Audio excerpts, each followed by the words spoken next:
righty. Let me get this centered. Wait, got it.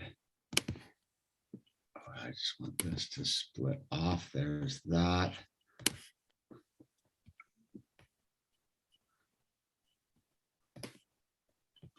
Mute that. All right, I think we're good to go. Always the sloppy start to it, these things. All righty. All right, I think I got everything going here. I got to push the button. Whoa, it's the Illusion reporting from somewhere on Spaceship Earth with our guest hosts, Jeanette and Andrew. Hello. Hi. How's it going today? Good. It's good. We're coming to you from the New York City area, just outside of it at least. You're on Long Island? Yes. Yeah, which is a whole different thing, but I've gone to the city a bunch of times and it's an experience. It's a crazy thing to see these days. Yeah. You take a train in and they've got like billboards everywhere of people with face diapers on, all staring at one guy with it down around his neck with like a gulping face. And it just says, "Don't be that guy." Really? Yeah. And they have them all over the trains. Like, it's just like a peer pressure marketing scam that all the restaurants have sauce requirements to even go in. So you just see signs on all the doors like, no one can enter unless you're sauced. It's just New York's, the cities are gone. Like you said, it's really just, that's what it is. Let me are they actively like pursuing the paperwork at these restaurants, or have you even tried? Or I haven't tried. I mean, I go in there for work. I don't comply. Like, I don't wear the face diaper and I don't get a lot of issues, but like, I'm also not there to make friends. Like, people give me looks. No one says anything, but like, if I was a kid trying to hang out and go out, you feel like you get that like look, like you couldn't hang out with us if you're not complying. And I feel it's just a peer pressure world there. Yeah, a bad day in between classes at high school, right? Exactly. So all right, so you're out on Long Island. So you're out of the city. Yeah, we're out of the city. We're in a beach town, and I mean, we're still in New York, but no one really. It's like our county is a lot different. Like, you can go out to restaurants, you don't have to wear masks, and go to the grocery store. Like, there's no issue at all. It's like the complete opposite of New York City.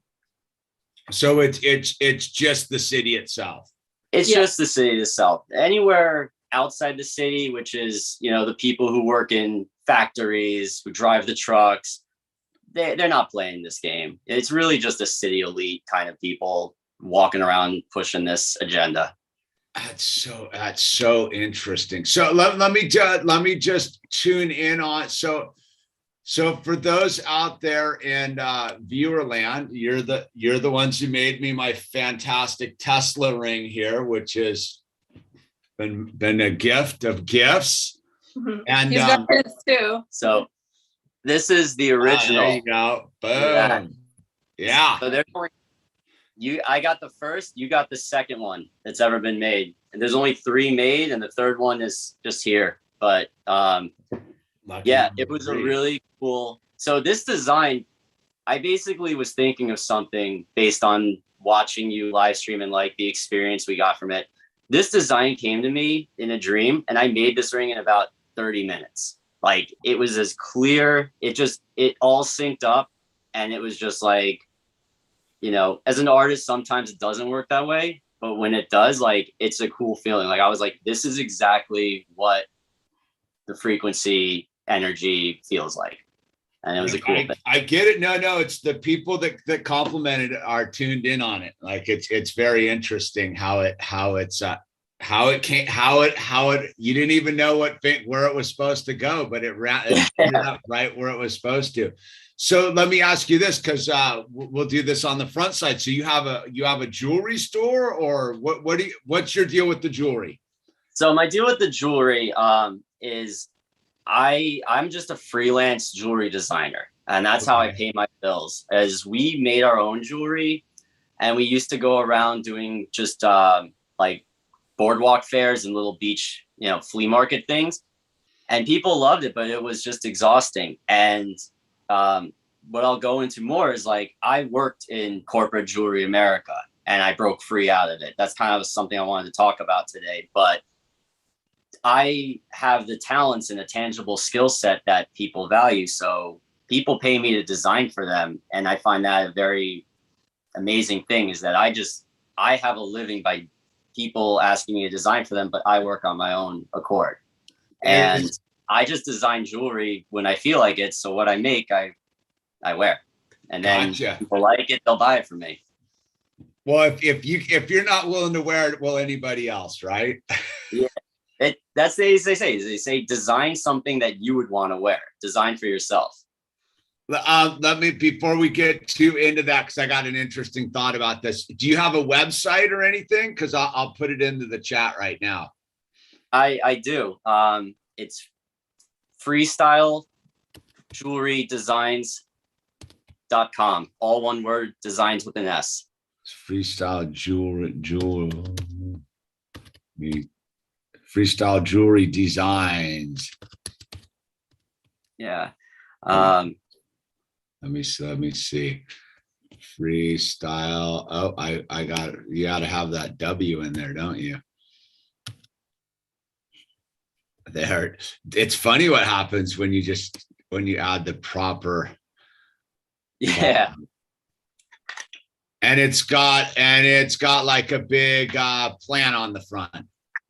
Yeah. And then it will load up like okay. Freestyle Jewelry Designs. I just don't want to give out the wrong one. All right, copy. All right, everybody. This is Jeanette and Andrew's reality here. This is how they're being of value out there on Spaceship Earth. And where did my chat go? There it is. Well, where did it go? I lost my, there it is. Let me spam that out for a little bit. So if you guys want, so do you do custom, they can do some custom jewelry, or is it, how does it work?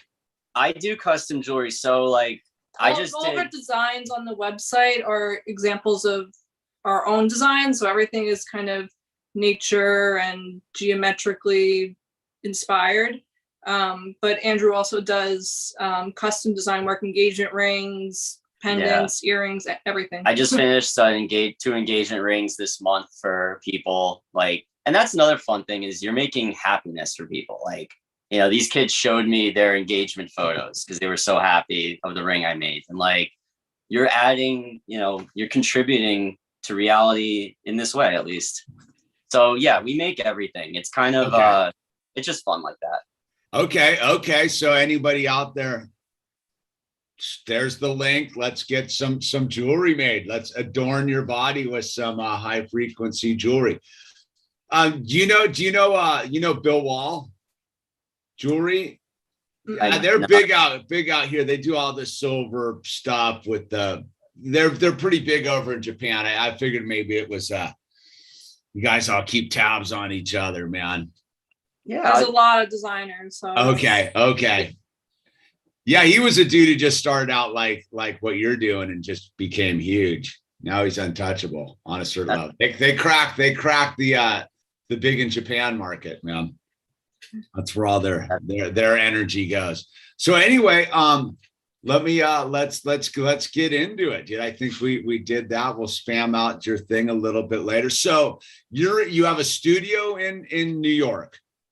So I have a shop in the city that I use with a lot of people. I've just made very good connections by being sort of someone that helps out people that don't have the design background, and they have been generation by generation masters of this craft and have apprenticed me in things that I haven't learned. So we all help each other out. So I have people with studios in the city that I sit and work at, and I do a lot of my designing here in Long Island, essentially I've been trying to work remotely for a while to eventually build the ability to move away and still have an income, or at least like a way of life, which I think is a big struggle for some people right now, looking at how to get away. So I've been trying to work on that for a long time. And so I design a lot remotely, and the whole Coof have really helped a lot with people working from a distance. So that's been sort of that. What I think where we wanted to, what we really look back at is this topic you've been talking about, leaving the harbor and figuring out how to all be new, contributors in the new reality and these new communities. But, for a lot of people, the question is like, the challenge is, how do you pick up and move if you're not feeling where you are, or especially you're relying on the system or anything like that? Well, let's also throw in your how brave you are with what you're up to too, because you're about to have a baby, and what, you're 3 weeks out now, or 2.5? Like 2. less than 2 any day now. And 2. I'll tell you, your whole thing about the divine spark, like when you see this, like she's not on the government's piece of paper yet, and she's not there in their eyes, but like she's here, and she's real, and like it just changes your whole view. Like you realize the system does not have you in their best interest when you realize small like things like this right from the get-go. It just changes your whole perception. And it's very, wait till you get, did you get the little ultrasound, like what, 3-4 months into the thing? There's the first one where it's just like a beam, and then there's one where there's like they're like, there's your baby, and you're like, I don't know what I'm really looking at. Like, could you see your child clearly in that one? We could, but like as far as like 8 weeks from the beginning, like there was a heartbeat already. Sure. Beaten and there, and then the more you see it, fingers form, organs form. I mean, it blows your mind. Yeah. Well, no, that was the trippy thing. Was I remember getting the one picture where they're like, there he is, and I was like, okay, yeah. But it's funny, I look at it now, and it's a perfect, now that I know what I'm looking at, it's like a perfect profile of his like head. Like I can see his like, I can see it now, but it's like very fascinating how they're already formed up in there. Like they're already there. Exactly.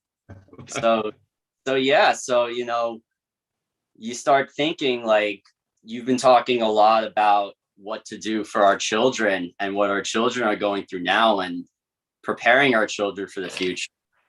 And, what we are doing now. So I look back at when I was growing up, and this is streamlining into how we got to this point now, is, my parents were working class immigrants, come to New York, and they did what they thought was the best for their children, which was get them in a good education, get them in a good college so that they can get a good job.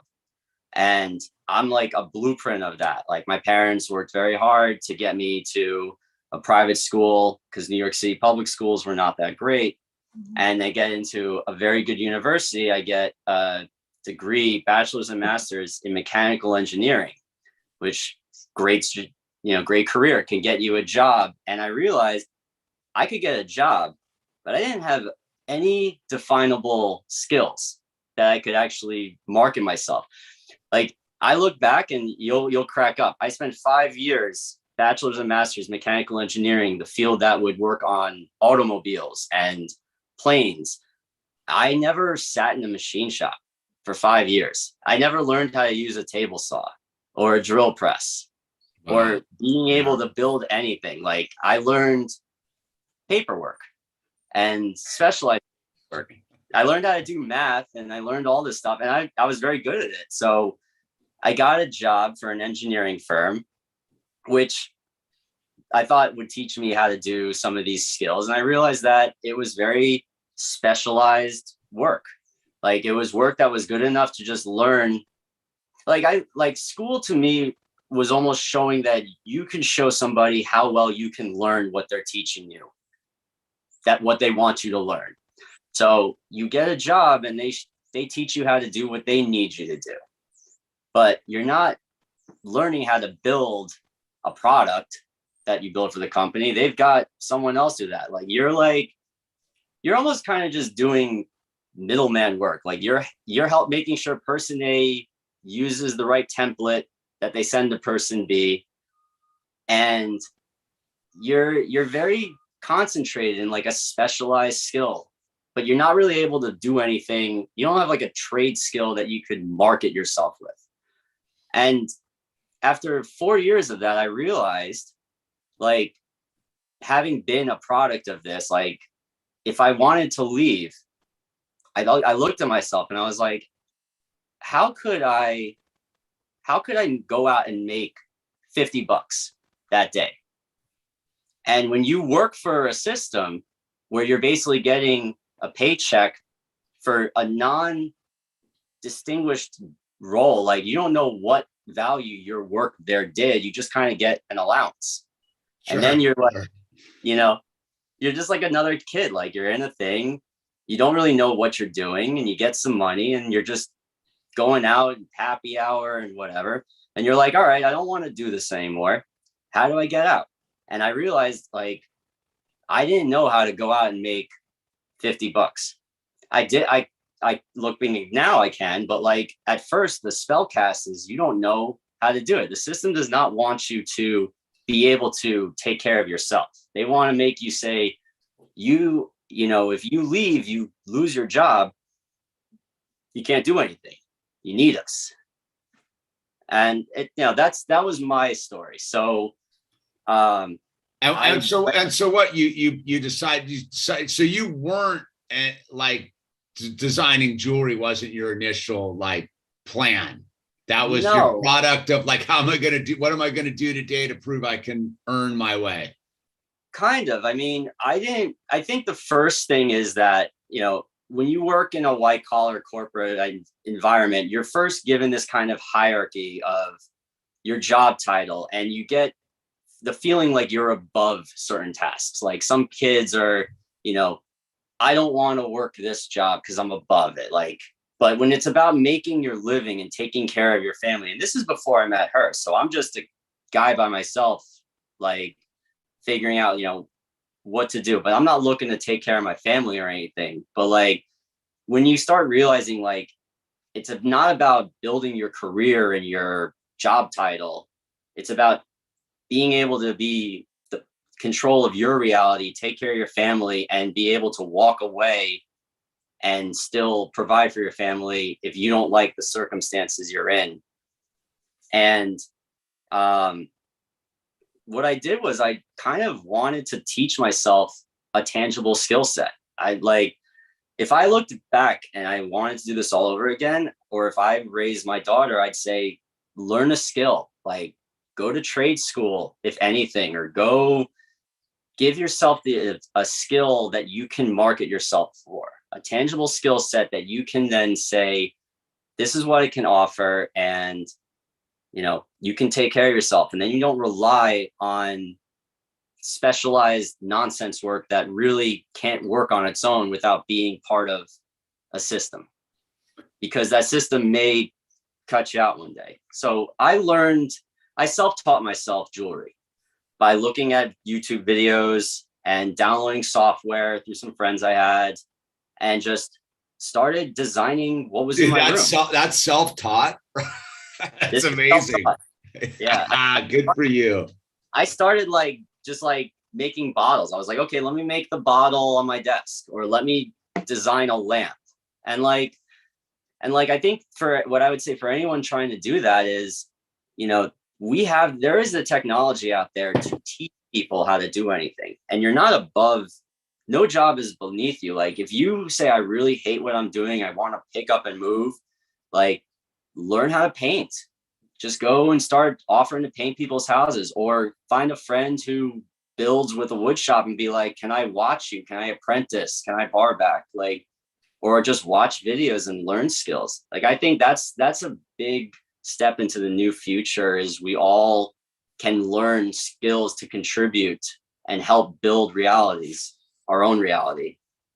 Yeah. Yeah. You said something interesting. I'm gonna go to Jeanette on this one, is when you said your parents were immigrants and they did all of this to provide you with this path, right? To school, to do all this. They were 100% all about the children. You have brothers and sisters? Yeah. I have one brother, and yeah, they were all about us. Where I'm just curious, where did they come from? So my mom is a immigrant from Russia. Okay. She came to Brooklyn from Iran because the Russians had to flee from the Soviet Union, and they smuggled into Iran and then came from an immigrant thing through Iowa. My father's fourth generation New York. He came from Latvia and Romania, but he grew up in just small working class in Queens, and he worked his ass off. That segues me for just a. What does your mom think about what's going on? I mean, my mom, I think my mom right now is so nervous about safety that she's bought into. They live in Manhattan, so like they're around. I get it. Yeah, I get that weird thing. You're in that crazy wall-to-wall grid. I imagine it seems pretty rational to people living in apartment buildings. Like, oh my God, like I get that that's part of the spell, and we see that's where it seems to be broadcasting out of, is these places where it almost makes some sort of rational sense of how people could fall for it, is living densely like that. Okay, I get that, makes sense. All right, let me move it over like this. So as an expecting mom, that you have your child, you're doing your thing, your husband's an artist, and do you have a career? Like, not to dig in like that, but like, I work in real estate locally on Long Island, but Andrew and we do work together and collaborate, and I help him with designs and stuff like that.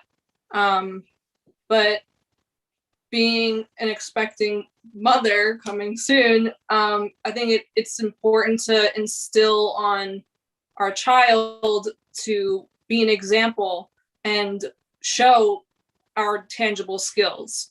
Like I was talking with Andrew, and I was saying, like, for you, for example, like you could have gone online and bought a silk screen, but no, you made it yourself. And you're being an example to Owl. Like, you don't have to just like buy something. You can just physically make it yourself and do the whole thing. Yeah, it's funny. It's the learning curve of like the willingness to fail. It's funny because I built my first two by hand, and we were out there making them, and then I was like, okay, like I built my own, like I'm buying them now, dude, like the actual screens, because I was like, okay, like I did the cost analysis of it all, and I was like, okay, I can build them. We're streamlining the process here. But so let me ask you this, as an expecting mom, is with all of this going on and leaving the harbor and the uncertainty of the times, do you, like, I guess the blessings disguised in the chaos, right? Like you get to ultimately have that same energy that Andrew's mom had, and Andrew's like, we're willing to do anything to get our child here. Like, you seem like you're both having talked to you before, is you're both very dedicated on this, like bringing up an offspring into the future of so how is that with you as a mom right now, just resonating in this time? How are you dealing with it? How is any advice to any upcoming moms, that kind of a. I'm not really like, I'm not showing any like fear. Like this whole like pregnancy has been like super, super chill. And I guess I kind of want to carry that over into the rest of my life. Right now, it's like I'm in this like really strange period of my life. Just like I just had my last day of work last Friday, and now I'm just like in this weird limbo of my life as it were and what it's going to be. And it's just like, I feel like I'm just waiting for the beginning of my life to start. And it's like super strange, and also it is, I mean, it's uncomfortable as well, because I'm just like, I have no idea what to expect, because it's my first time. But I don't know. I'm just a very go with the flow kind of person, and I tend to feel like I deal with like stressful situations pretty easily. But okay. That makes total sense. So you got the chill energy. So you guys are both chill. Like, look, it's one of those things. Like, are you both chill, or is one of you more apprehensive than the other? Like, because I know that it's an interesting time. Like, it's not casual anymore. Like, but it isn't. Yeah, I mean, we're both chill about the pregnancy and our little girl. I think I think I would be the one that's more fired up sometimes, and I like, go through my angry phases, especially when we used to watch the box on the wall. Because like maybe up till about a year and a half ago, we were fully news watching people, Orange Man people, and we were just like angry and sad. Well, I'm a little different because I grew up without TV. Okay. Like, one day, like my sister and I are watching TV, and my mom kept on yelling at us to do our homework or like read a book or something, and she literally took the TV and threw it out the window. Good for her. Yeah. Good for her. So what a bold move. I bet you were pretty mad at mom that day. Yeah. That's a very cool thing to hear when you look back on it. So for me, it's like I could really care less. I don't really need the TV, but he like grew up playing video games and everything. I don't know. I feel like it might be a little harder for you. Yeah, no, look, I grew up with like hanging with the boys, watching sports, drinking beer, eating nachos. Like that was what I did in my 20s and 30s. The last year, waking up a lot, like I've changed my diet. I gotta tell you, like I used to be a Red Bull Sour Patch Kid, just garbage eater, which probably also didn't help. Working in a place I didn't enjoy, feeling constantly trapped, like it all ties in together. Sure. And you start putting less poison in your body, and you'd say, I don't really care about going to bars and seeing guys. I don't care about this. It's almost like when you break away, you realize what you don't miss of your old life. You realize what you miss and what you don't miss, and helps you reestablish what's important. Because a lot of the times you're being told what's important, but it's them saying like, you need to be a part of this. This is what's important. And you think it's important until you break away from it. And then you realize, you realign your values, sometimes by just getting away from things.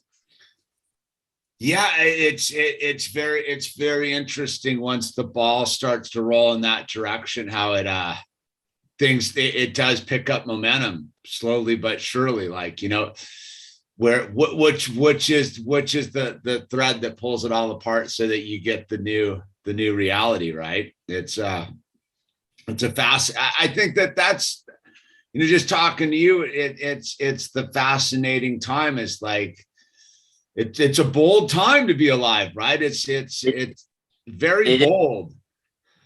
You can look at it as being terrifying, but you also can be excited of all of the things you have opened your mind to see. And I think one of the first things I looked at was how I felt that there was almost a hopelessness in the world, because I looked at how hard it was to build things and how easy it was to destroy things. And I watched last year things getting destroyed that have been built for years, history being erased. Even if you like on a personal level, like you spend all week doing a good thing and then you say one bad thing to ruin the night and you've undone all of it. So like you can get that doom and gloom feeling, and then you find out, you start thinking about like God, and you start thinking about abundance, and you realize that it is possible to create as much as you consume. That's a change of perception, that you don't just consume more than you create, but God has infinite abundance. And if you create and create, the world can create more than it's destroying. And that's like a switch of perception, where like the old way is a hopelessness, that we're in a consuming world. We constantly consume, we're destroying, we're consuming. And I think there's a chance to break out of that in these days, realizing that we can switch that mindset. Yeah. It's that's what, you know, you brought up the analogy I was doing with the leaving the harbor. It seems to me that there's very much, I'm going to play this for us in a minute, but we're very much refugees into the new reality, right? Like we're I think as much as the trappings are all here and, you know, all of this, we are going into some sort of, we are like explorers in this new time, because I mean, even what you were saying is like the COOF had given you the opportunity to really focus on moving your situation into. Let me ask you this. When you got the opportunity, like, all right, this is all going remote, this works for me, you had to actually, like, I would imagine, strengthen your bonds with your community of jewelry people that you work with, right? Like did it help strengthen a lot of that? It helped strengthen. What it also did was it helped me get more organized in remotely trusting other people with tasks without me being there to see it done a certain way. And if I go into the city to make sure that something is done the way I asked it to be, for example, and no one's going to ever put as much work into your project as you. So you tell a guy what you want to do, but he might not follow through on it, or he might, you know, put it behind and not get to it. It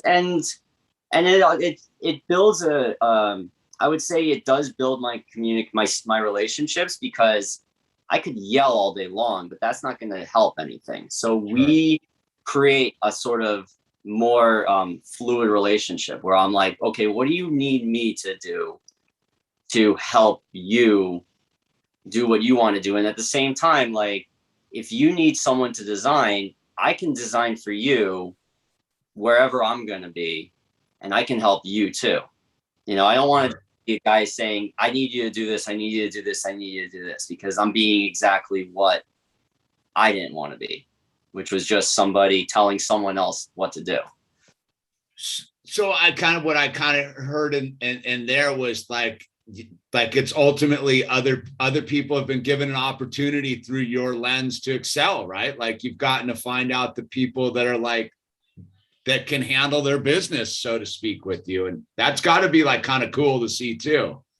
Yeah, I guess so. It's probably a lot scarier for like the vendors that Andrew works with, because they have rent to pay and overhead. You know, they have their offices are in Manhattan, and Andrew's working mostly from home.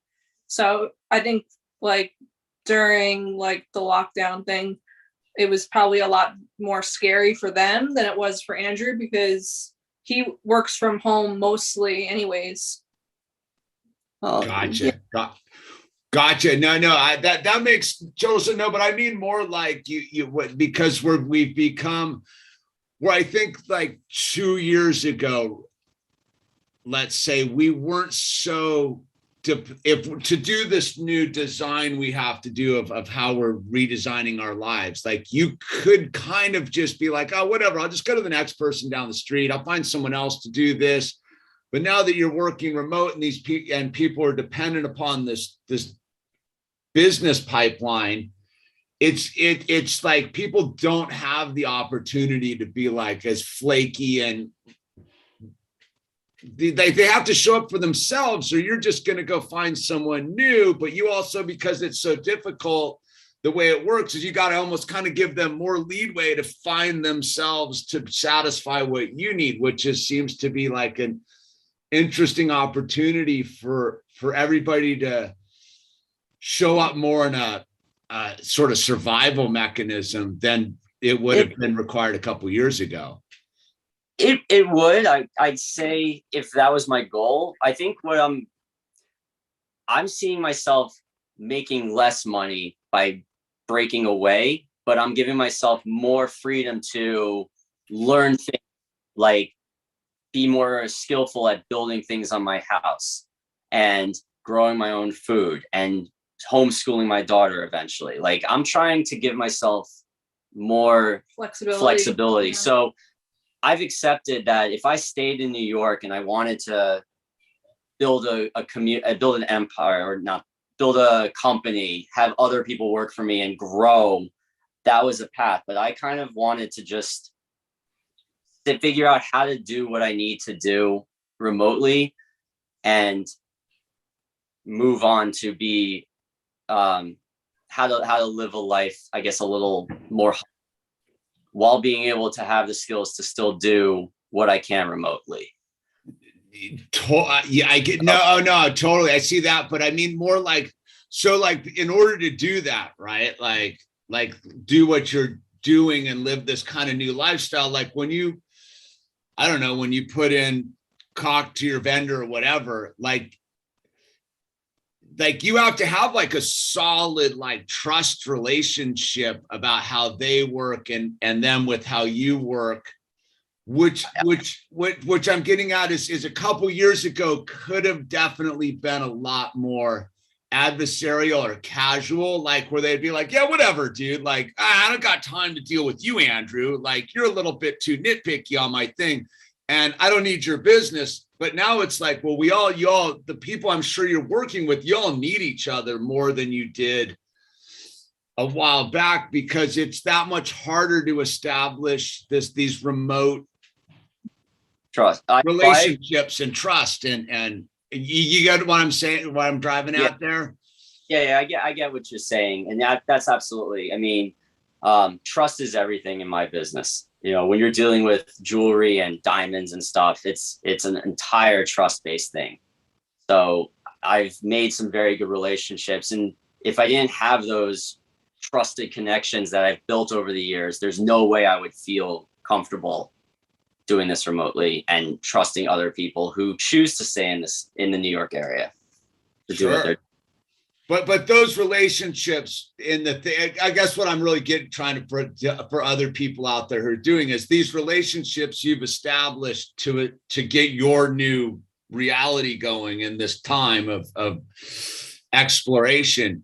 Those relationships have really like have to solidify and be like I would imagine they become much stronger and much more valuable to each party involved than they would have years prior, right? Like now that it's not so casual anymore, right? Like in order for you to do, yeah, sure, you're making less, but you're doing your thing at home. But like, you really need to know that like whoever it is on your page, the same page with you, so to speak, versus before when the thing was wide open and you I just go to the next guy, like you're blowing it, I'm out.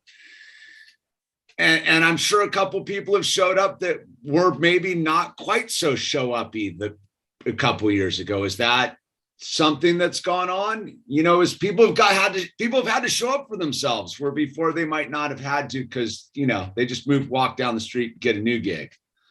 I think it took like years for Andrew to get the right people in line. Okay. Like us, and like just like, and it all kind of just like happened really like perfectly, like timing wise, because of everything that went on last year, and then now we're having a baby, and then after that, like in a couple of years, we're moving out of New York completely.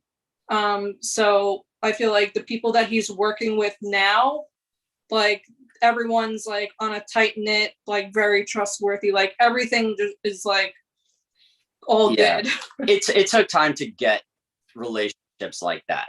Like when I Sure. started, walk around with a backpack to all the jewelry, like flea marketplaces, and just be like, I do custom work. Do you need any custom work? And I would just be going around trying to grab gigs and taking whatever bottom feeder job I could get.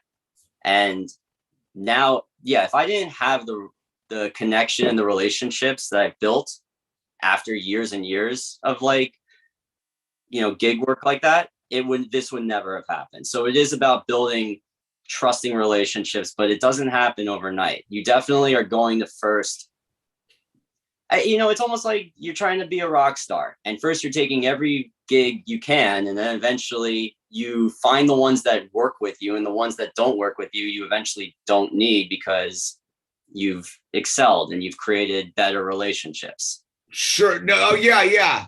But I guess what I'm getting at is like at the middle of last year, suddenly there was a culling, so to speak. Those who were willing to I'm sure there's the, like, I mean, I look at it with my own circle of people, right? There's the people that they were just people in my lives, friends, whatever. They were just in my life, man. That's who. And then all of a sudden, like last year comes, it gets weird, and you're like, oh, this person doesn't have it. Like, yeah, they still do what they do, and they're still that person, but like I look at them through a different lens now than I would have, let's say, in 2019, where it was just, whatever, we're doing our thing.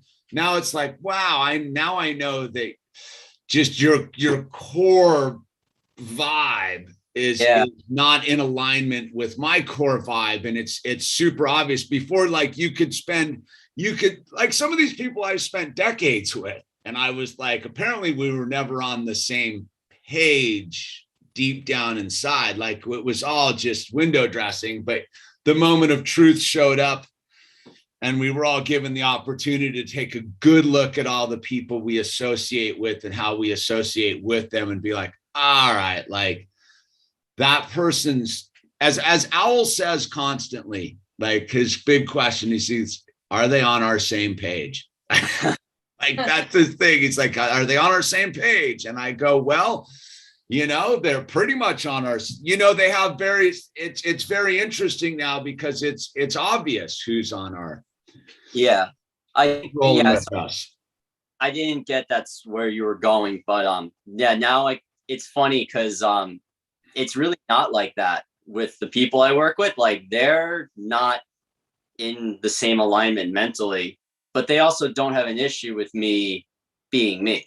But they're I fully. Think you roll very like incognito. Like, he's just like, he looks a certain type of way. He's got his long hair. He looks like a surfer dude. So people make assumptions about Andrew and like how they think he is, but you never really say anything or like have a conversation about it.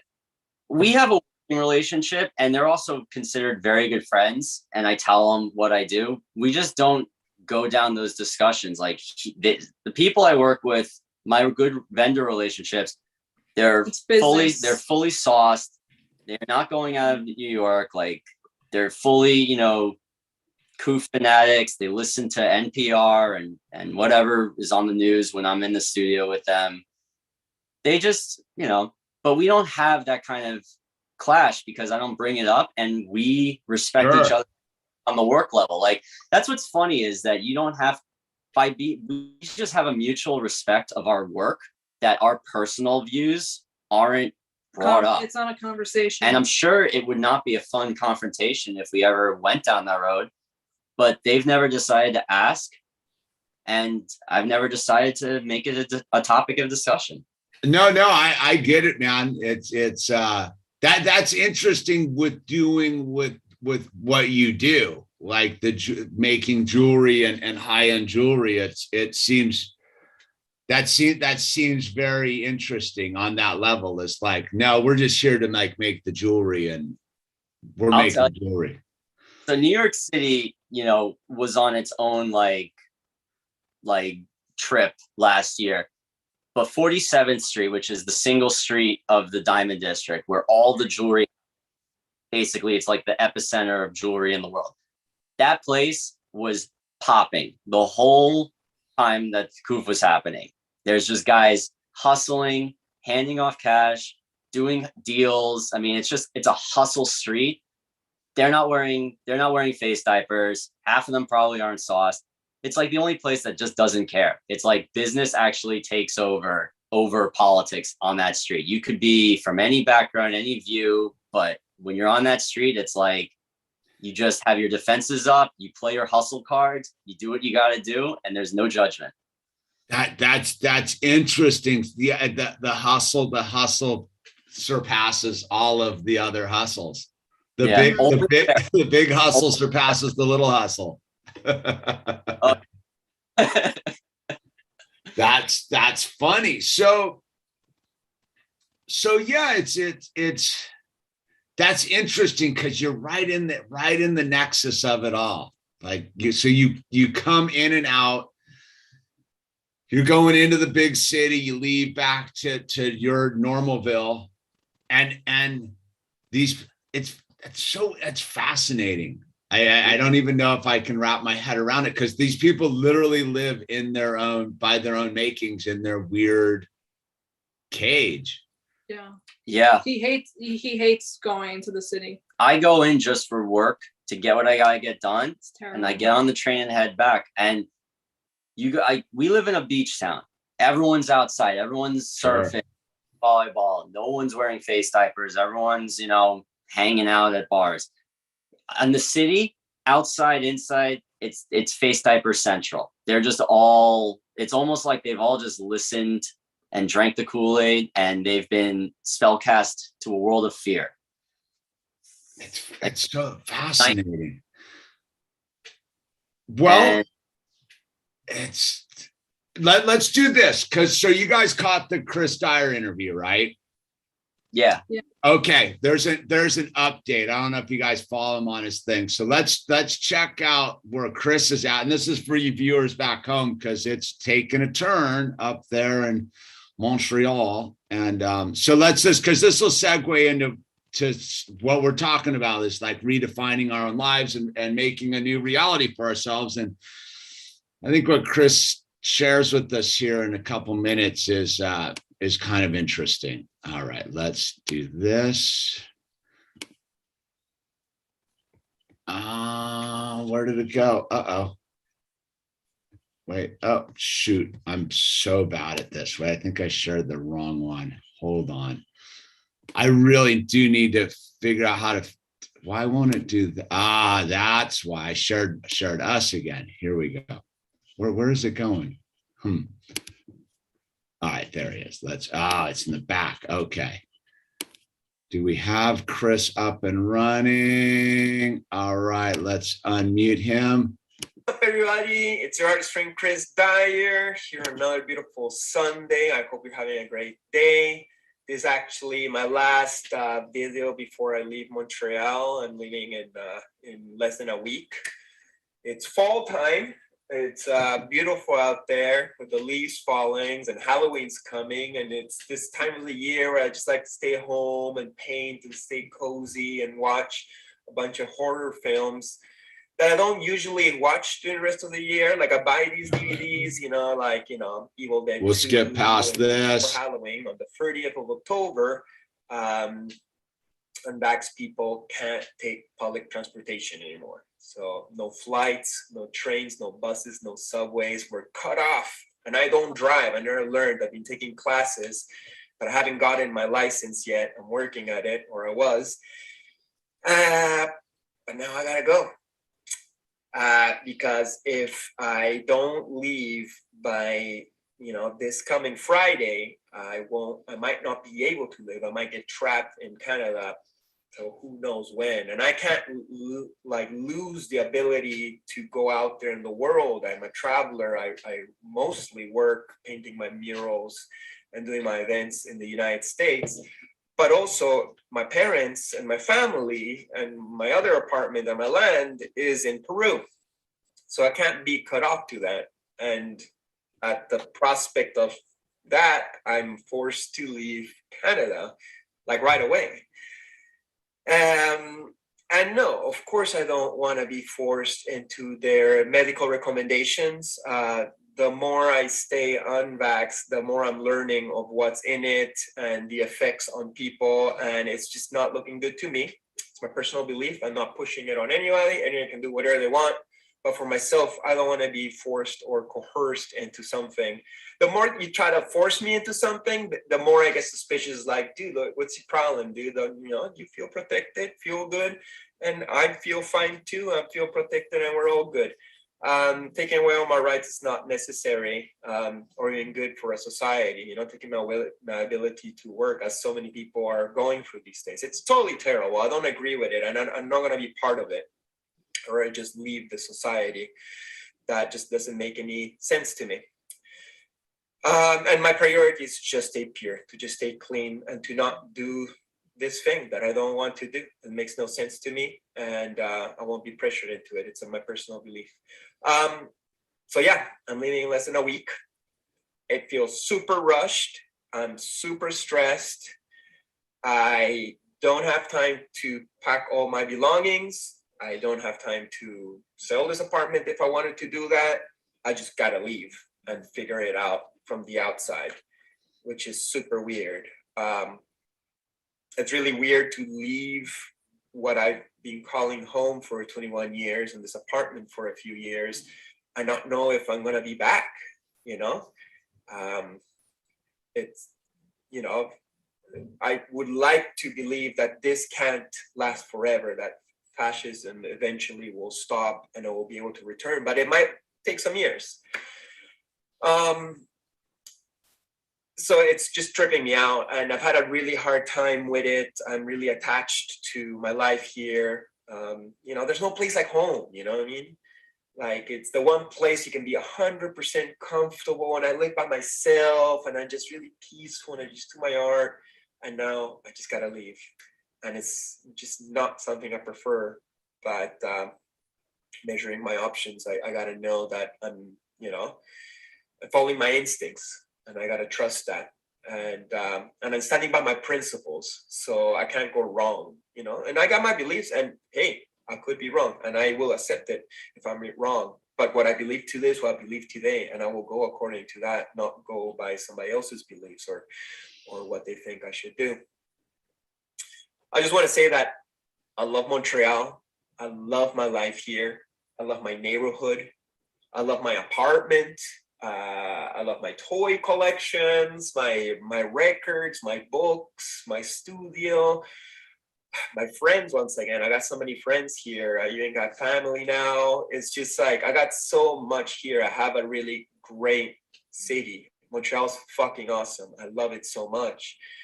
But I gotta go. It breaks my heart.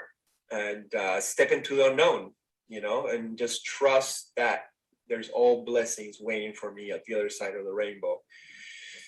So I just want to thank Montreal. I've been living here for 21 years, and my friends, and I hope to see you in some future. And I love you so much.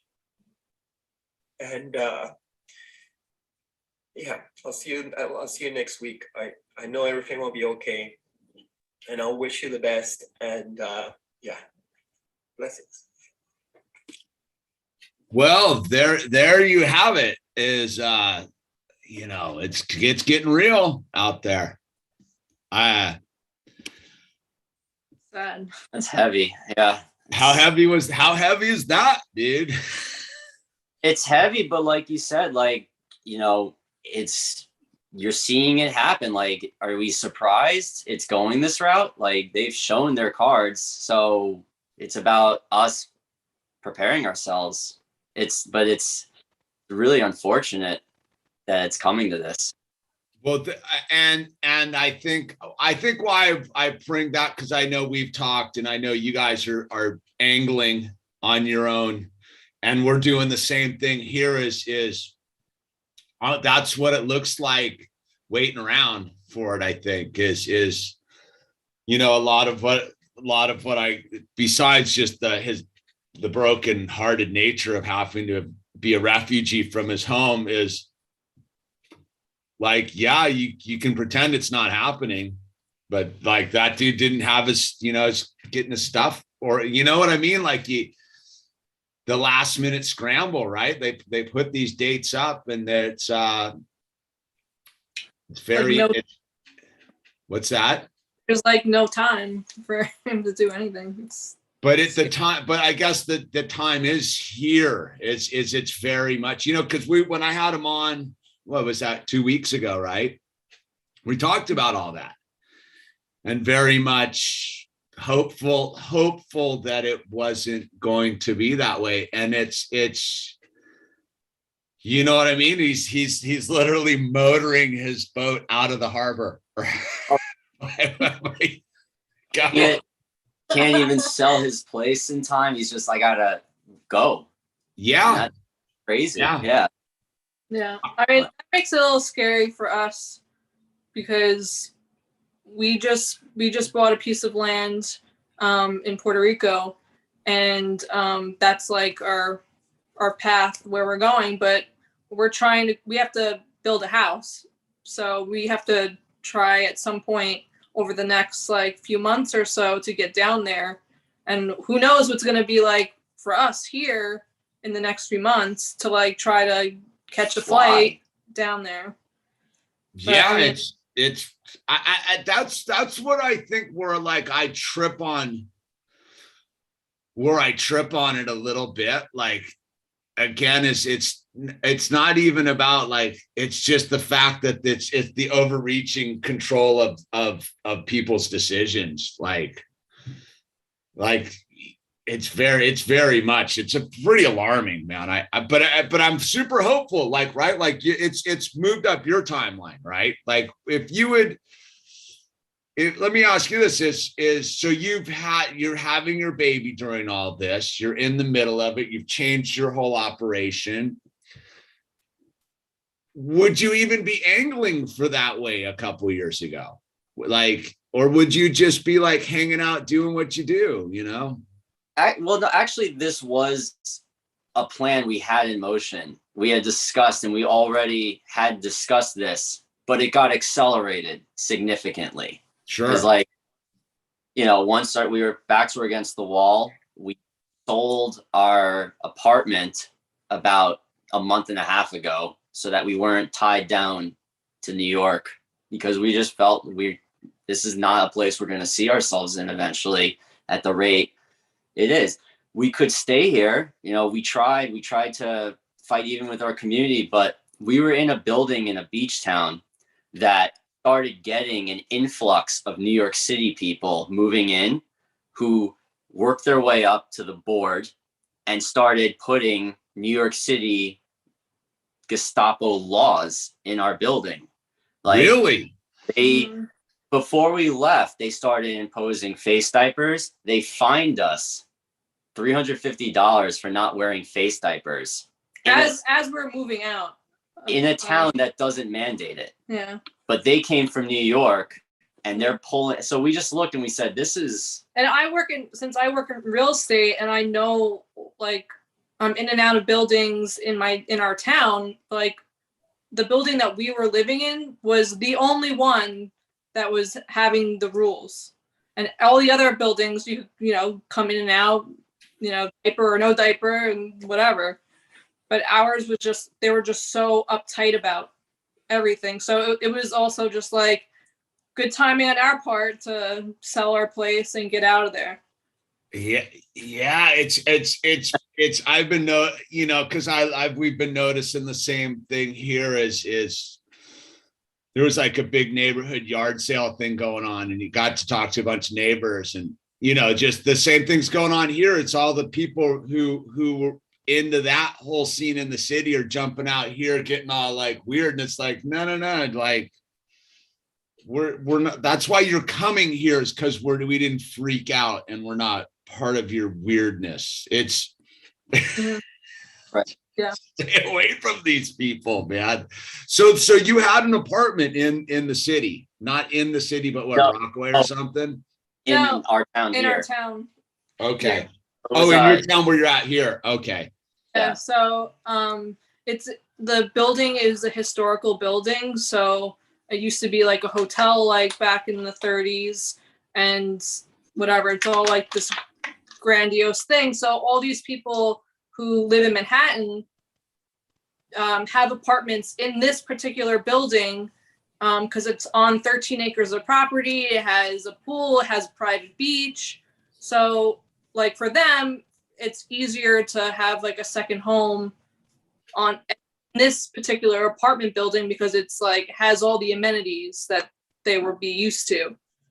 So it was always like a half and half building, like city people and locals that would stay here all season long, and the city people that would come here only for the summer. But once the coup started happening, they all left the city during that exodus, came to this building and just started imposing their city thing, saying, you know, the New York Times says that we need to, you know, do this and we need to impose these guidelines and these mandates. And we're just like, we're not New York City, dude. Like, this is not where we live. But so you would go to, so they just basically took over the homeowners association.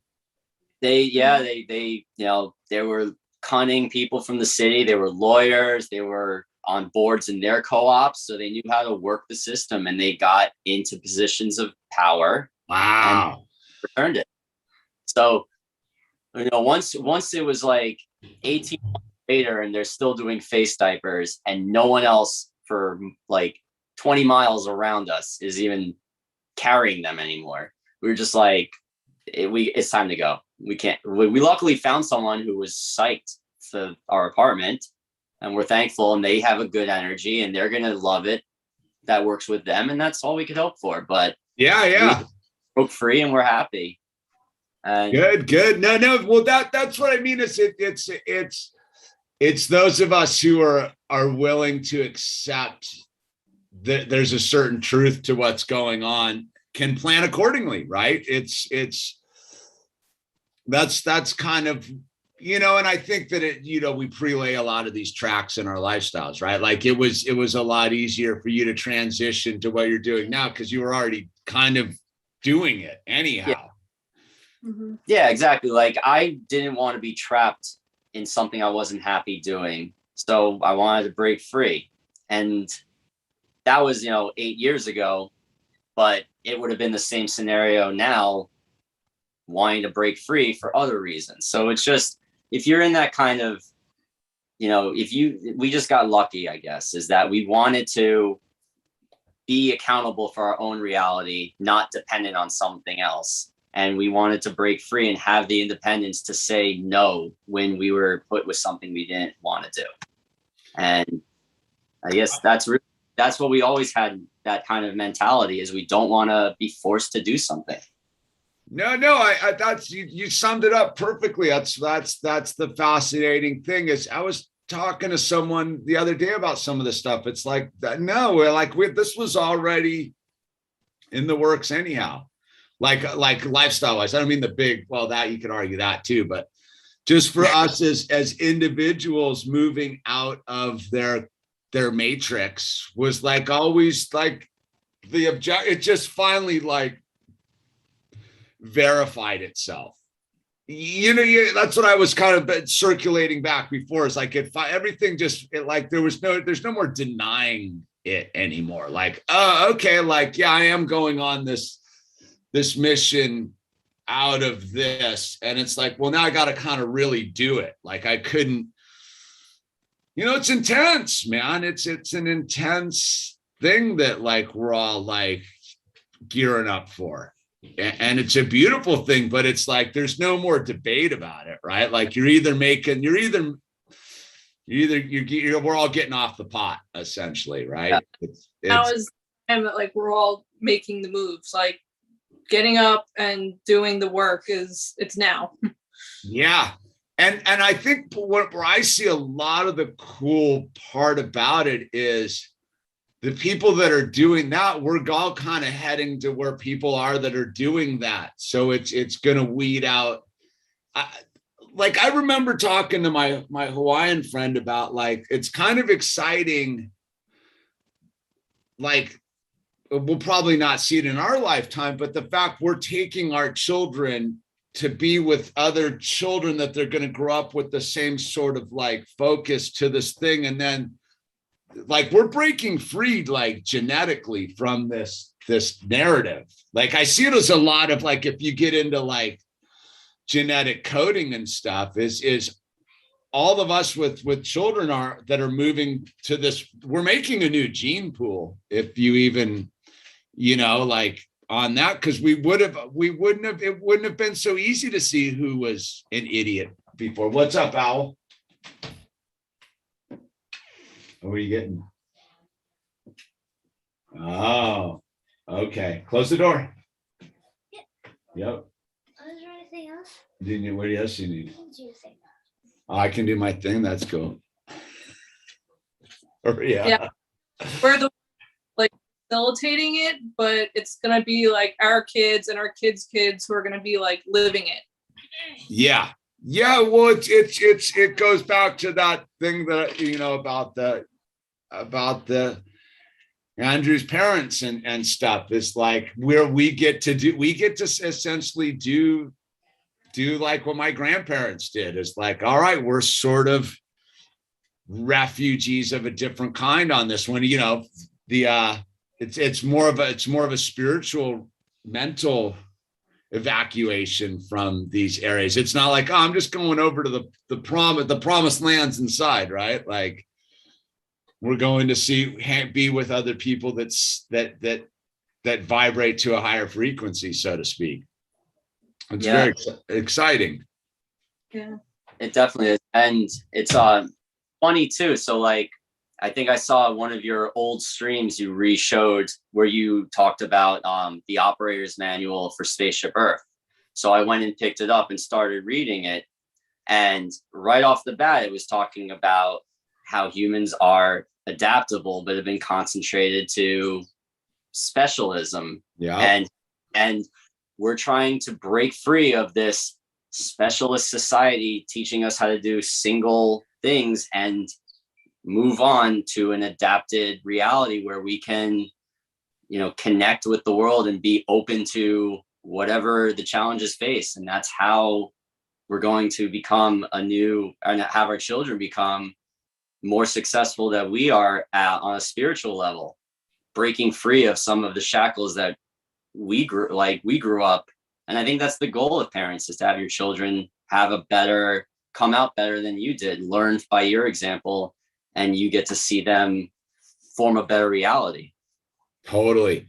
Well, that isn't that sort of interesting is the thing is like, I think prior to a lot of this is that whole better reality was based upon like outside material, like window dressing, if you will, versus like, I always trip on that Offspring song. The Offspring song where they sing about like our neighborhood and what happened to all the people in the neighborhood and how they all just kind of had these broken down lives, but they all grew up in this like suburban street where all the potential was there. Like, I think that like, if you kind of look under the American dream, it was a lot of window dressing without any substance, and here we are. It's like, yeah, it's pretty heavy to look inside and realize that's where all the power lies, or the true thing lies. Is you can dress it up all day long, but if you're bad parents, you're just bad parents. Yeah. Right. And also, but another thing I saw was from this whole last 18 months, a number of adolescent children stopped working. And in New York, they were collecting something like $1,200 a week to sit at home and do nothing. And then they extended that for months and months. So you have you have a whole generation of kids that now don't want to work and don't want to create because they've gotten used to just handouts. And now they're even more dependent on this system that's handing out interest-bearing currency to them.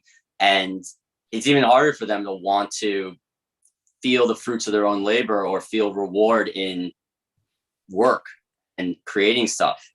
And that it blows my mind at what I've seen with like a generation right now, like the 20 somethings have almost like gotten so backed up that they now are having even more struggles of how to break away and create, you know, a positive building reality on their own. Oh yeah, no, that's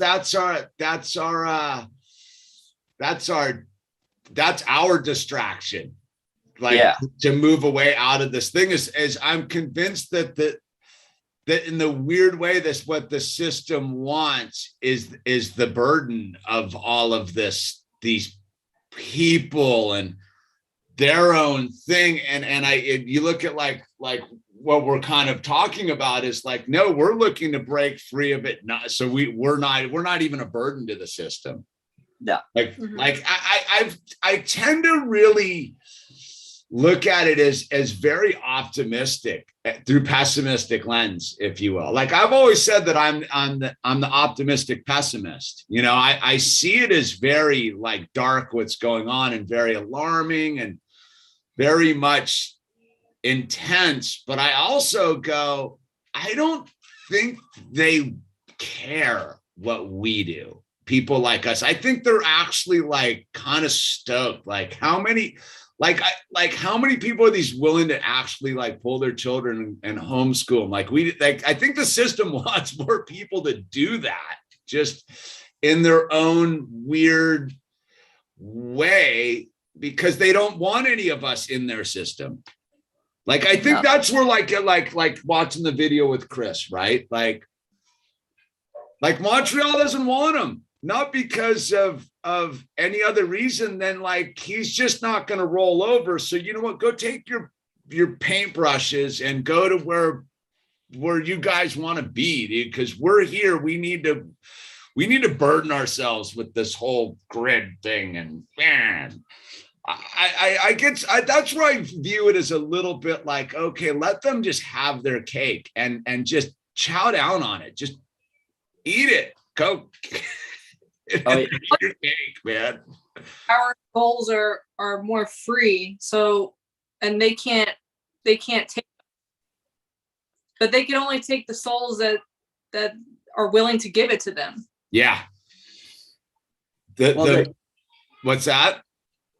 Yeah, I mean they're baiting people with the victim narrative. Like they say, you know, this is happening, and if you want to play a victim and say it's not your fault, we'll help you out, you know. Yeah. But we're like, we're not playing that victim card. Like we're owning up to this. We've dealt with our shadows. We've accepted that this is what you guys have. So we're not going to blame you and say that it's not our fault. Like we are going to not play victims and we are going to leave you guys. And I'm not taking the bait because I think they're encouraging a victim lifestyle. Like the victim narrative is so clear when you see them always saying it's not your fault, you know, or they're always offering lifelines saying like, you know, you're not a victim, but we'll get through this together. Yeah, it's interesting because I know some of these dudes who are that are really on the pushback about all this, and I'm like, what do you like? I mean, I get it on a metaphysical, spiritual level. Like you can't give them an inch. They will obviously take years and years. Give them 2 weeks, they'll take 2 years, right? Or if not 2 decades. But I noticed that a lot of people have taken this like aggressive tone, which seems almost even more victim-y than me. Like the person who's sitting there like sucking the teat of the system, so to speak, and I don't want to wear it, and I'll just take the $1,200 and just leave me alone. And what do I need to do? Right. I go, okay, that's pretty lame and victim-y and whatever. But I also see the other extreme is like, we're going to go and like wave our Gadsden flags and like I go, that's pretty victim-y too. Cause you've given them all your power. It's like, oh my God, like we're going to go like do this craziness. And I'm like, dude, I don't even see it. Like, it's very interesting how to thread this thing is I don't even want to fight the collapse of it anymore. No. Like, let it collapse. Like, they want you to fight. Like, they want your anger. Like, Yeah. when you start fighting them, you know, the devil wants you to throw hate into the, because, you know, there, just like the thermodynamic law, conservation of energy, like there's metaphysical conservation of energy. If you throw your hate out off you, you feel better, but you've put it on someone else, or you've put it in the world. Like, your hate doesn't go away. And I actually, so like I had a priest a long time ago, because I'm a Catholic and I still go, and, you know, I have my relationship with God that way. And he always said, if you're angry, give it to God, because God absorbs your anger. You know, he doesn't follow the rules of physics. He absorbs your anger and makes it go away. But if you throw your anger on someone else, you're not getting rid of the anger. You're just giving it to someone else. Mm-hmm. And so I've looked at that to, like, say, if you're really angry about what's going on, like, God can take he's like, throw your hate at God and he will absorb it. He won't throw it back at you. Like, he doesn't want you to hate your neighbor. And that always was something I found was like a very good way to address, you know, like the desire to get angry sometimes. Yeah, it's such a fascinating time not to be buying into the status quo. Like, I do just trip out on that. Like, how did we get so lucky to break free of it? Like, you know, like your daughter, like how like blessed is she that she's got you, that she chose you to be her parents, you know what I mean? And like, nurture her through this, like this giant change. I see it very much as like a global change. Like, we have to raise our energy on this planet, like, and stop the insanity. Like, it's insane. Like, as an environmentalist, like, it's insane what's going on. And it's like, we do need to change.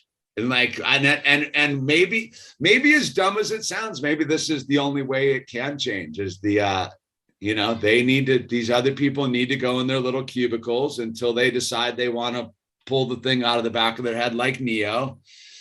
And the rest of us can live our low impact lifestyles, dude, and just be like, all right, I don't need all the trinkets, and let's do this thing. Let's raise our children. Yeah. I mean, we want to bring everybody that we can, but if they're not ready to face their own shadows and they're not ready to unplug and come, then you gotta leave them behind. But you pray for them, like you said. You always fill them with kindness.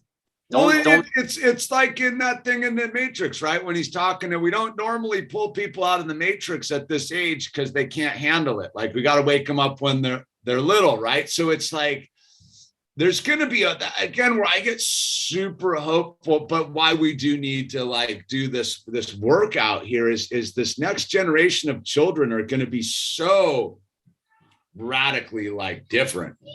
Like, the ones that were raised like Owl and like your daughter and like all my friends who are doing it, they're going to be so much different than these children that have been going to these indoctrination centers, like the one down the street, and walking on their little blue dots and scanned in and rant, like roboted out. Like it's going to be a fascinating thing. Like, just like, they'll be roboted out. They'll be given phones and they'll be logged in. They'll be in the Matrix, like, exclusively, probably, just not broken free.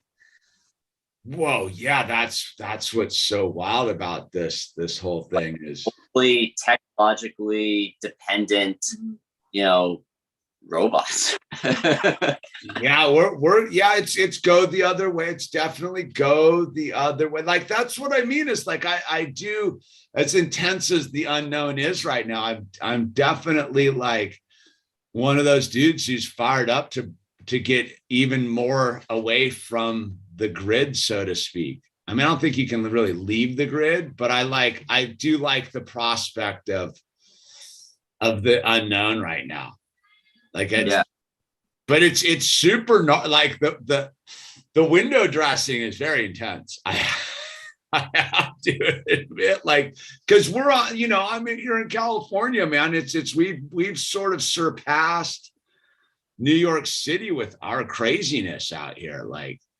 It's very much they've moved it in. Like it seems like you guys got the note of New York City, which is its own crazy. Like, gosh, how crazy was Escape from New York once? I hope everyone in New York City is watching Escape from New York while you can, because we just showed you Chris Dyer trying to escape Montreal while he can, and we're going to escape Los Angeles while we can. But the elite, and not even in New York City are they coming after the children. Like they're straight coming for the children in California. It's wild. Like, this mandating of what they're mandating in this education system with these children's intense, man. I don't really think people in the rest of the country even understand how crazy that is. Like I had I listened to LA, the public health guys, like, we don't have any idea what this stuff's going to do to these children. Like, we don't know. Like, I have no idea. It would blow my mind as a parent. Like, the one thing I'm thinking I want more than anything is for my daughter to be happy. Whatever I can help her be happy. And for parents to their kids and what they're going through right now, and to be like, my kid's happy. He's psyched on this. Like, I can't wrap my head around that. Like, I don't know how parents could just see their kids like this and think this is okay. They're happy with this. Yeah, I can't relate. Like, I can't imagine what mental gymnastics you would go through as a parent to, like, subject your children to this insanity out, especially out in California here, or Los Angeles County. I mean, I'm they're probably doing it in New York, but it's funny because, like, a lot of these parents have been showing up all of a sudden now that it's getting mandated for their littles, right? And they're like, whoa, and I'm like, it's like what I was saying to you is, like, you're like, when all this happened, you're like, oh, okay, like, we're solidified and moving our lifestyle to the way we were always planning on anyhow. But it's like, it sped up the timeline. Like, I'm talking to these parents and I'm just like, you're almost crazier than the people that are blind. Like, I have more trouble with these these ones who just showed up to the party. I'm like, dude, like, how did you get here in this predicament? Because the people that are asleep, they're just asleep, dude. Like, you wake up and now it's like, and you're like, yeah, like, what are you going to do? Because you didn't do any of the footwork early. Like, I can't imagine waking up, like, in the last 6 weeks here in California, in Los Angeles County, and being like, oh my God, what are they going to do? Oh my God. And just being like, you have no tracks laid at all. Like, you're just reinventing the wheel on the fly. And you're like, dude, like, I don't even want to tell you what's going on, but, like, because I'll scare you, dude. So just carry on, dude. Just hope you figure it out. Like, I don't even, like, I talk, you know, Al, what do you need, bud? It's been tripping me out lately. Like, bumping it into these newly awoken parents, because they've moved the ball up real quick here in California. Like they're trying to make, like, laws now. And it's like, you want to be like, look, this is what's going on. But you also know it's like, dude, that might actually fry their circuits. Like, I don't know. I think it's very tricky as a truth person right now. To, like these people that are waking up and being like, look, dude, like, you're going to have to really speed up your timeline here. And like, they're like, but what does that mean? And you're like, well, and then I can hear my own filter just going, don't, like, you were going to put them, they're the only alternative to this information is they're going to have to go back to sleep, or they're going to, like, go crazy.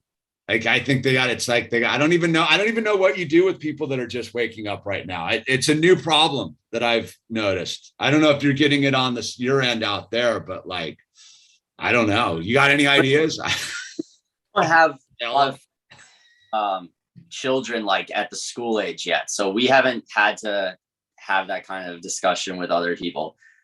But I wouldn't know what to say. Like, for people that are waking up, we actually don't have many people that are in our circle that woke up. Like, there's a lot of people, like, we're friendly with them. We're still, we're not confrontational, but like, they're not ready and they haven't, and they're fully not awake yet. Like, they haven't brought any kind of conversation to us that would make us say, okay, they're kind of getting it.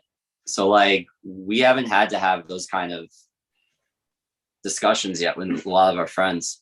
We're just it's interesting because I'm pretty like involved in this pushing. It's what's I find fascinating about it is I'm the dude like pushing back on the thing, and like I've already pulled my kids out of like my one out. I'm not sending them anyhow, but I'm like in there like pushing back on this stuff with these institutions, and I'm like,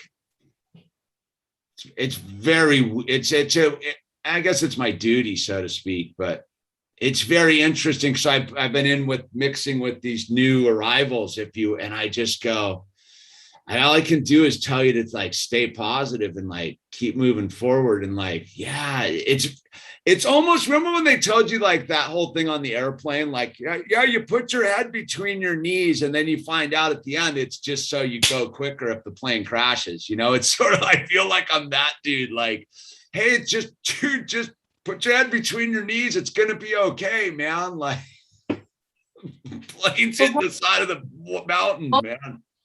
For these people who are like, now they're just waking up, like, what was the line that made them like snap and like open their eyes? They came out, the governor came out and it's like, we're going to like the minute that it's greenlit, we're going to require 5 to 12-year-olds sauce up, and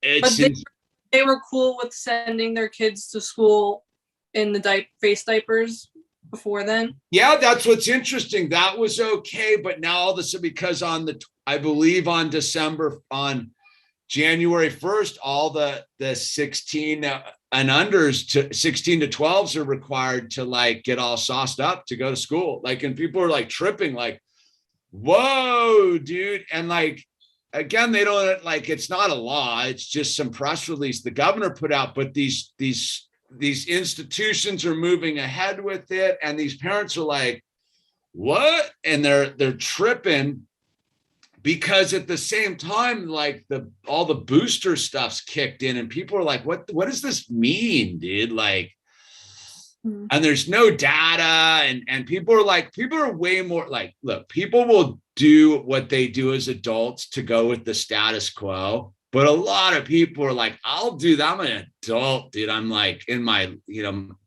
I did my youth, right? And they're like the concept of them doing this to their children's like woken them up. Like, I'm sure half these parents that I'm talking to took it themselves. Like, oh, okay, like I'll do it to get along. I'll do it. Like, yeah, it makes total sense. And then all of a sudden it's like not my child. Like, I got to offer up my child, and they're like, what do we do? And I'm like, yeah, I don't know, dude. Like yeah. Pull them from school. But like, I have my career, and like, yeah, like you walk away. Mm-hmm. That's the like, you're doing it, we're doing it. Like, yeah, it's gnarly. Like, yeah, we're walking away, dude. Like, tough, but like, learn a tangible skill, learn how to do something wherever you want to go to, find a way to make some income. If you really are driven to support your family and to raise them in an environment, you'll figure out something, but you just got to be willing to learn how to create. And not that's you hit the nail on your head. Like, it requires work, right? Like, it's funny, like there's a city council meeting, I'm getting everyone to fire up, and they're like, people are like hitting like, where's the, I like made a whole video, like a little 2-minute, like here's with the links and the whole thing. This is what you do. And this is how you go about it.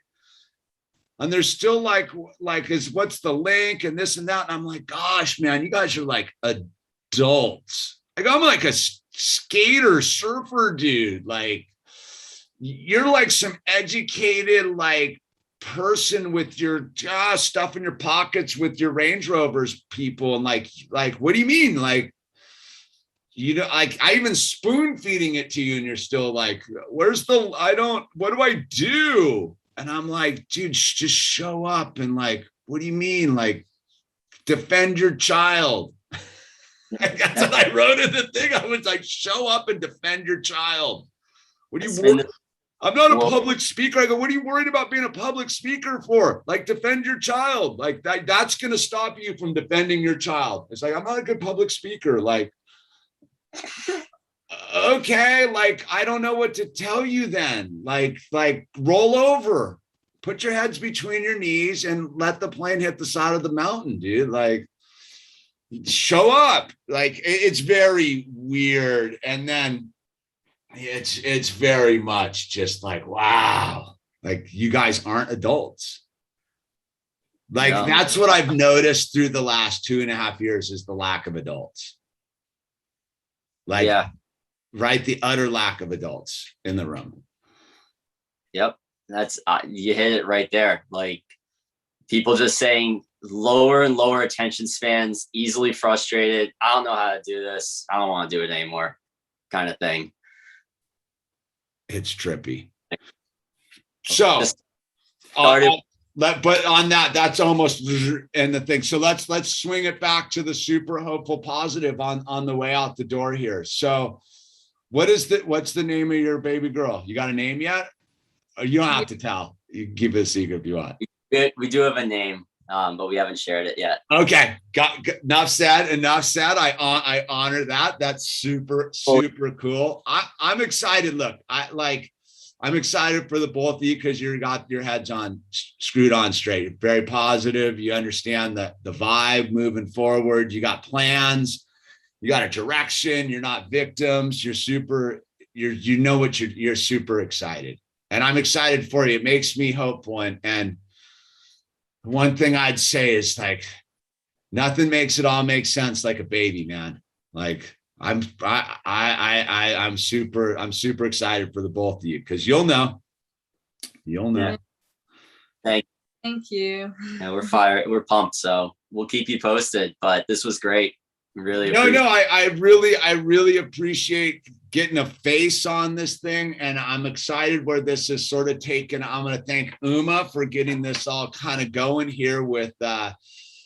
Lily, I see you in the chat. When are you coming on? And like I said, this is what we're doing. Anyone who wants to kind of come on the chat, email me. We'll vet you out and get it. Like you can see, we're just sit here and gab and no big deal. And so, Jeanette, Andrew, I really appreciate this. This has been a powerful piece of technology on my finger, man. And I thank both of you for your presence here. I'm super grateful to have gotten to know you.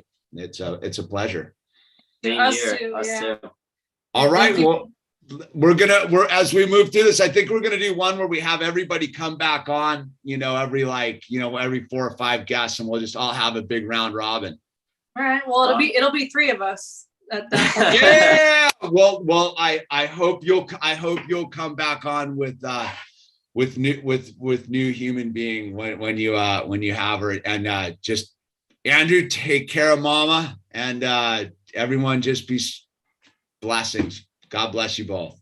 Thank you. Thank you very much. All right. Till the next episode.